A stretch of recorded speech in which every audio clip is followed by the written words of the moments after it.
And welcome back. We are watching Game 2 of what's turning out to be a pretty exciting start to a best-of-5 series. We are here in the semi-final matchup between Kid and TheBusiness versus a Celo and Dude from Brazil. And this team may be a little rattled after last game. We find them here on Tirador Keep. Very, very popular map that we've had during the series so far. And this will definitely be a big game for them, as they will need to win this in order to avoid going down 2-0. Last game, it seemed like they started off doing a very similar build and then became a little disjointed, as we found them just kind of starting to go in separate ways. We saw a late Roach Warren, or seemingly late Roach Warren from Celo, and we did see them finally hit the wall, but I get the impression they didn't hit the wall as soon as they wanted to, and unfortunately they were repelled, and the macro disadvantage against them was just too great to overcome, and we saw a very strong counterattack from Kid and TheBusiness as they just went to town and took that first win away from them. So first map advantage basically erased, and Celo and DudeFromBrzl are starting from scratch again here. Let's take a look at production. We see everything going down pretty even here, as we have two spawning pools as well as two gateways coming down. Looks like a very similar build, and it looks like Celo has found them first, so this will definitely be a big advantage for them. Looks like we will have very quickly, though, Kid also discovering their bases, and he will go ahead and scout here. So now we have to ask ourselves, so far in the only two games, if we include regular season, the only two games that we've ever seen Celo and DudeFromBrzl have to face and lose to Kid and TheBusiness has been in games where they were allowed to build their armies. So you have to ask the question, undefeated record or not, can DudeFromBrzl and Celo defeat a very well-played macro game from Kid and TheBusiness? I mean, it just comes down, unfortunately, to the simple numbers. Can they or can they not out-macro them? And that is what it's going to come down to here today. So far, we have not seen them attempt to go for a early attack. We may have seen them try to go for an early attack last time, but it just did not seem to work out very well. And we see Zealots coming out, chasing away this drone here. We do see that we have a gateway as well, some workers coming out here, a cybernetics core going down as well. It looks like they are also researching warp gate, so it looks like they will stick to the build from last game and basically say, hey, I'm gonna make you beat me. They're just gonna go ahead and go for a very strong opening here. So how do they bounce back from this? We even saw some Void Ray play, which, if anyone's watched the regular season, you know how I feel about Void Rays this season. So it was nice to see, though. Oh, look at that. That drone was just carrying some minerals over here, trying to be nice, and just completely got shot down. So anyway, we see lots and lots of scouts going out. We see DudeFromBrzl all over the place. Tirador Keep is a map of secrets. You have to be careful who may try to expand on you without you really realizing it in these off little corners here or anything. So always need to be keeping an eye out for things. We see Roach Warrens going down for both Zerg players now, and we do see a Xel'Naga taking control here from Celo. Celo, usually pretty good about the Xel'Nagas, does a really good job taking things. We see Kid and TheBusiness scouting out here, making sure that nothing is hiding to try and scout out any possible expansions. We do see an expansion now going down for TheBusiness. So that will definitely help out. Interestingly enough, though, we do not see anything yet for Kid. Kid one basing so far Robo here, and that is an interesting choice from him, considering that he is usually the more macro intensive of the two. And we'll have to see if he's going to go for maybe a one base push himself and try to change the tables here after what happened last time. So this is definitely going to be a very interesting turn of events here, if they can pull off an early push, which we have not really seen TheBusiness and Kid try to pull off. So that is something that anything can happen here. I mean, remember, they were 6-pooled by these guys in the regular season, so with anger and any kind of malformed adjustments over the course of the last 2 weeks, they may try to do an early push, and it's starting to look a lot like an early push here, as these stalkers are just kind of roaming around. Looks like they're going to try to get revenge against this. They're trying really hard to hide this expansion, it seems, and they just do not seem content with just expanding and letting them know about it. They really want them to believe they're on one base. And, you know, this may be part of a greater strategy. I'm not really sure. We see Celo kind of rallying his troops now. This is an interesting choice. Why rally your troops all the way back here? Even these spines are a little far back. Why not stack them up here, consolidate resources? You know, I mean, you have an overlord over the rocks. You know, if anyone tries to break that down, you're going to see it. You know, so we do see Kid now building a pylon over here. He's finally going for that expansion as well. We do see some eyes on this gold. Definitely do not want to let a Protoss in the gold. That will not be good for anybody. So, you know, some overall, we do also see a proxy hatch here from Dude from Brazil. That's going to be interesting. He's definitely going to go for that macro this time, but we do not see good saturation on this mineral line. In fact, take a look at the income here, and we'll see, you know, Celo really pulling ahead, taking the lead away from everybody. That's not usually what you see from him, going for that really deep macro build there. Although he's only at 35 workers, we can definitely see that bounce back. Now, we do have some Void Rays coming out here.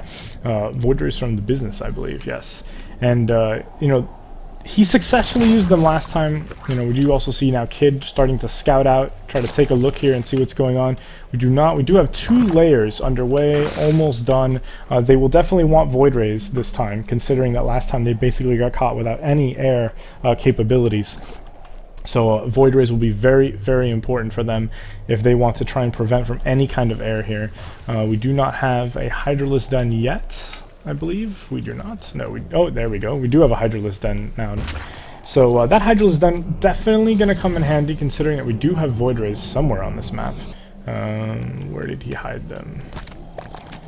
Oh, it looks like he's hiding them all the way out here to the side, awfully close to Dude from Brazil's Overseer. So Dude from Brazil could scout that, could not. He also has Celo also has another Overseer over here. Let's go ahead and take a look at Vision here. You see Vision, and you'll notice that you know, these Void Rays have not spotted that Overlord.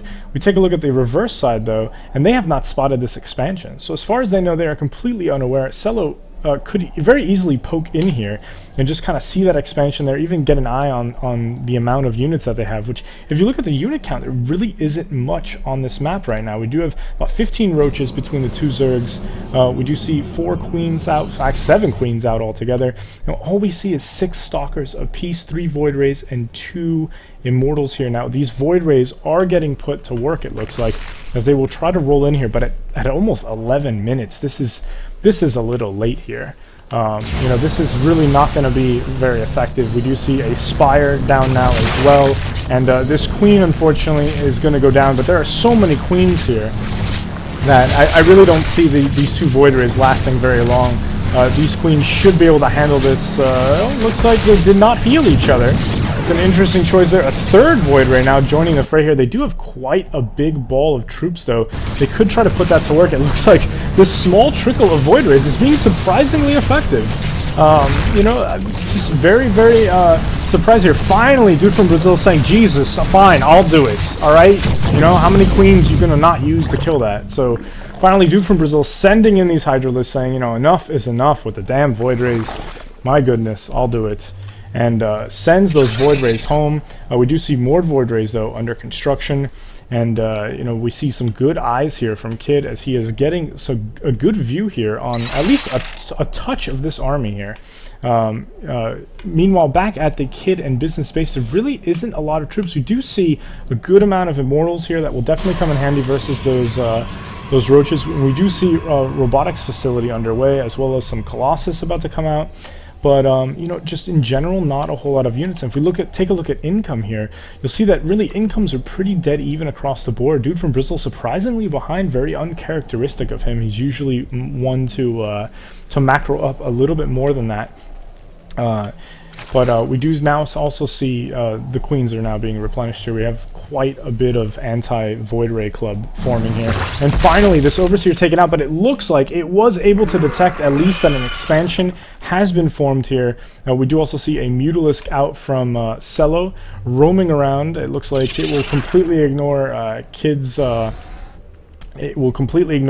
Zealot there. And other than that, pretty much both teams just kind of hanging back. A little bit of Void Ray harass, but not a lot of movement here. We do see some insane creep spread here. This is just a little overkill. You know, it's just that is a lot of creep tumors there. So you know, as that creep begins to move in, it's going to get a little bit more difficult for them to roll out. You know, even these back rocks at this point are very well being, you know, they're very observed by all this. And we do see Kid with a nice patrol here, just wants to keep those Zerg players honest, make sure they do not expand. We do see some movement now from all these Zerglings, as well as a bunch of Corruptors preparing for the inevitable, which is going to be the Colossi. So this is, right now, I'd have to say the advantage is definitely towards Dude from Brazil and Celo. They have more than enough Corruptors to take out the threat. They have a decent army here, even if it is a little bit heavy on the light units. You know, this Colossi is not going to last very long without any Storm or any you know, other units to really back this up. Maybe even some Phoenixes, or at least, you know, some extra Void Rays here. They don't really have a good answer for the and we do now, there we go, we have a Phoenix out now, but they really don't have a good answer for these Corruptors, and these Corruptors are basically going to take everything away from them. Those Colossi are right now the key to winning this battle. Well, the Colossus, because it doesn't look like we really have any additional. We have one underway. It looks like the back doors are now being attacked. And look at this massive Zerg army just rolling in here, revenge on their minds. They do not use the front door. This is not a gentleman's attack. This is a very angry, look at that. One Zealot jumps the gun, motivating the rest to run through, one Zergling, I'm sorry. And all these Stalkers running in, but the armies have been caught a little off guard here. They are not consolidated. However, this Colossus, these two Colossi are going to kick in here, and these Corruptors, unfortunately, on the wrong side. But those, all of those, oh, look at these Hydralisks coming in here. All of those Stalkers just being completely destroyed here. This is not looking good at all. And we see the bases being completely ravaged. It looks like this is definitely going to even up the score here. You know, the biggest fear I had was that they would let the Protoss sit for too long. And it looks like the absolute reverse has happened. And they let the Zerg sit for too long. And just a massive Zerg army, excellent unit composition, just rolling in here. You see them ravaging the business side. The GG from Kid. And game 2 will go to Dude from Brazil and Celo. They will even out this series 1-1. This is definitely turning into quite a grudge match here. Both games won handily. So we're just going to have to see how game 3 goes. We've seen a little bit of surprises so far, but just excellent showing from both teams. So let's just stay tuned. We'll take a brief break and come right back with game 3.